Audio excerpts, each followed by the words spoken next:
What's up, Unlocking Your Inner Strength listeners? How would you like to know how to flip the time intensity curve on its head to become prolific with your time? Well, I got good news for you. I've put together a special report showing you how to do this. It's normally $45, but since you're a loyal listener of the show, you can get it for only $10 at unlockingyourinnerstrength.com/time.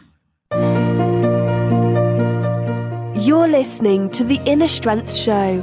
If you want to step into your greatness, you've come to the right place. Here is your host, the human strength expert, Kyle Newell.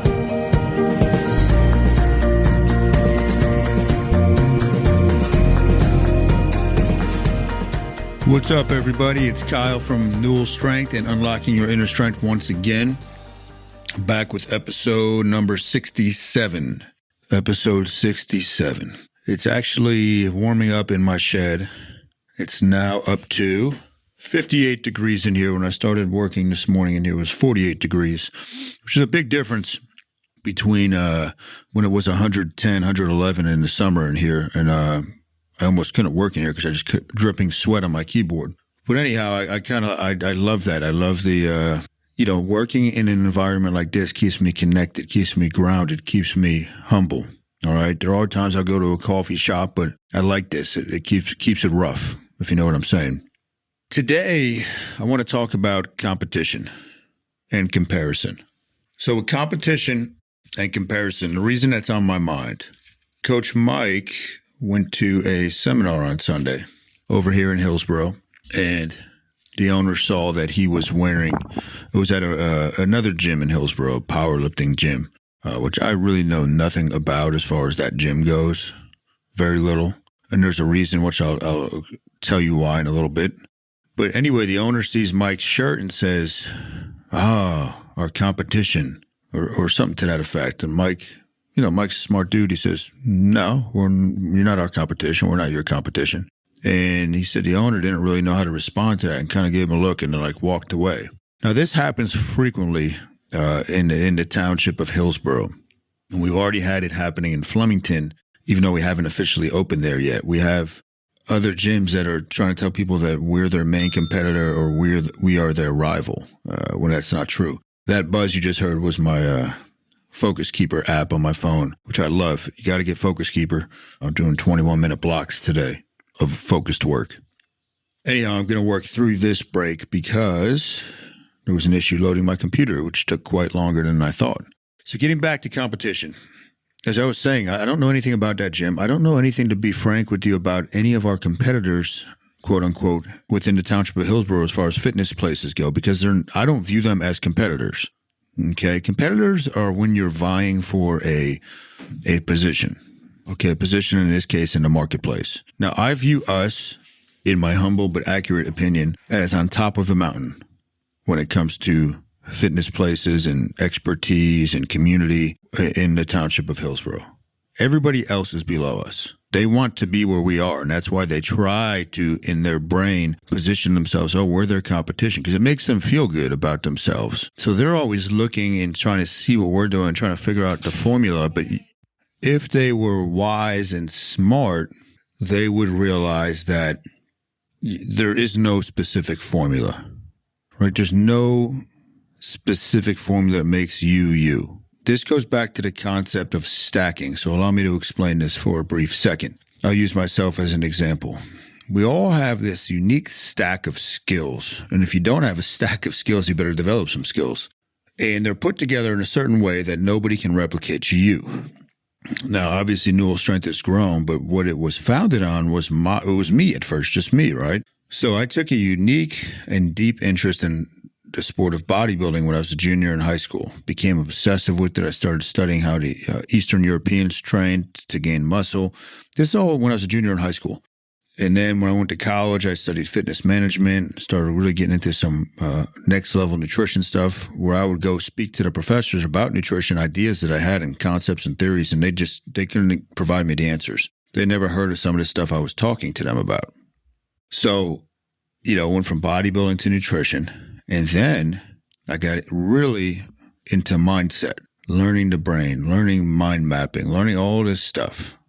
And that's one of my biggest passions now. Then kind of dove back into supplementation. Then I got into marketing and then writing, business, entrepreneurial mindset. So I have this unique stack that was just one thing led to the next. And if I had started with, let's say, nutrition, I'd probably be on a different path right now. So you see, there's no way that somebody could copy that. All right. So when people say, oh, competition, no, there's no such thing as competition. What's up, Unlocking Your Inner Strength listeners? How would you like to know how to flip the time intensity curve on its head to become prolific with your time? Well, I got good news for you. I've put together a special report showing you how to do this. It's normally $45, but since you're a loyal listener of the show, you can get it for only $10 at unlockingyourinnerstrength.com/time. Now, dogs don't bark at parked cars.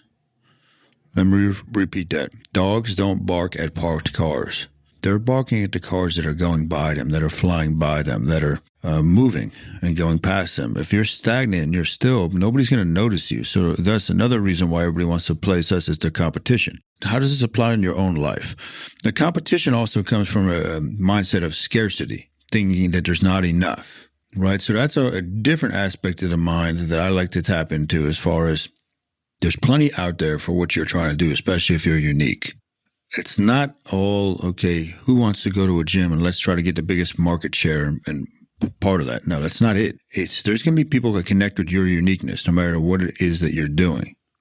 Competition is also a form of comparison. Comparison is a thief of happiness. If you're constantly comparing yourself to what others are doing, you're never going to be fulfilled. Because again, they're different. So for you to compare and say, I want to be like this, I want to be like this person, I want to be like this business, I want to be like this, whatever, you're going to be trying to be something that you're not, and that comes across as inauthentic. So as you see, competition leads to comparison, but also leads to being inauthentic. It leads to worrying about something that's outside of your control. And worrying is nothing more than wasted energy. Nothing more than wasted energy when you worry. Now think about worry as well. Worry is when you visualize negative things. So you go back to your visualization in a positive realm. Your brain and nervous system do not know the difference between if you imagine something and if you actually do it. That's powerful. And a lot of people say, oh, Kyle, I don't know how to visualize. Yes, you do. You do know how to visualize, because if you worry, you visualize. You just do it in a negative realm. Remember, the brain is hardwired for the negative. The brain is built for survival. So it's always one of its main jobs is to scan for the negative and to look for the negative and to figure out where these threats are coming from. But you just got to counteract that, constantly counteract that.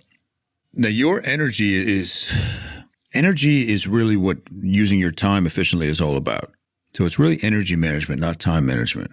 Competition pulls you away from that, or eats up a good chunk of your energy when you're worried about competition in the marketplace. Again, you got to protect your energy and your confidence. Those are your two greatest assets. Now, let me talk about competition in terms of sports. And then I'll wrap up with how I use self-competition. So competition in sports, I consider myself one of the most competitive people, but I can still have fun with it. I don't lose sight of it. I want to beat the next guy more than he wants to beat me. I can guarantee that. So when I go to Brazilian Jiu-Jitsu later today, even though I'm a novice, when we get to the live rounds, I go hard. And I'm trying to submit the other guy. It's not necessarily the best for learning. And that's why I'm trying to, really tell the guy, hey, let's go slow so I can learn this stuff. But I get competitive. I want to win. I've lost my mind playing sports a few times, to the point where I was writing about it last week, where I told a referee I was going to kill him, where I clotheslined a kid when I was like 7 or 8 years old in soccer because he threw dirt in my brother's face. Then afterwards, I'm fine. So I have that switch that I can just flip. Now, I use competition in my own brain to push myself further. So I'll invent imaginary competitors, and I kind of play it out like a comic book in my head. Kimmins, my alter ego, is there to invent fake competition for me. He's here to push myself and look at myself from a different point of view, and look at Kyle as an outside entity and push myself that way. When I was training for bodybuilding, the other guys that I would picture in my head when I was training were guys that had beaten me, but they didn't know I was thinking about them. So competition is kind of like when you don't forgive somebody, it's not affecting the other person if you don't forgive them, really. It's affecting you. It's eating up your energy. But when competition, a lot of times the other person doesn't even know that They think that you think they're their competition. Now, I would use it to motivate me in that aspect. And I'll tell you what, though, when I got to the competition, I'll use Tim Martin as an example. Tim, best bodybuilder I ever went against, followed by Dennis Hobson, close second. In 2007, when I first started competing again, I took some time off. I did 2 competitions back-to-back weeks. In the first week, I won the novice overall as a heavyweight, and I thought I should have won the open overall, but the open heavyweight was he beat me, so he won it. But I was very confident going into the next show, which was a bigger show, that, okay, if I tighten up just a little more this coming week, then I'm going to win. And when I got to the competition that day, I saw Tim at the weigh-ins. Tim took his shirt off, and the guy's back was like, bam, just popping everywhere, muscle. And you could tell he'd been at this for a long time. And I knew, I said, you know what, I gave this my best shot, but I can't beat this guy today. Just can't do it. But on the stage, I competed as hard as I could against him. I hit my poses, and I didn't embarrass myself. But you have to realize when somebody's better than you as well. Charles Barkley, when Michael Jordan beat them in the 1993 NBA Finals, when the Bulls beat the Phoenix Suns, Barkley said after the series, for the first time in my life, I can actually say that guy, meaning somebody else, but he's talking about Jordan, is better than me. And you have to realize that. So competition has different aspects, but when it's eating up headspace and making you worry about somebody outside of yourself in a way that's not healthy and not making you better, then you got to let it go. Comparison is a thief of happiness.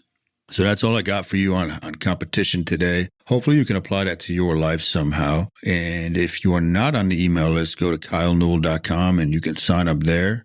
And that's all I got for you. Appreciate the support. Please continue to share the show with somebody that can use a short positive message weekly. And if you have not yet reviewed it on iTunes, please do so. That helps me out a lot. Just leave it a 5-star or whatever you think it is. Even if you think it's a 1-star, just leave a review. That gives me feedback. Be back next week for episode number 68. Peace. You've been listening to The Inner Strength Show. If you enjoyed the show, remember to subscribe, rate, and review us in iTunes.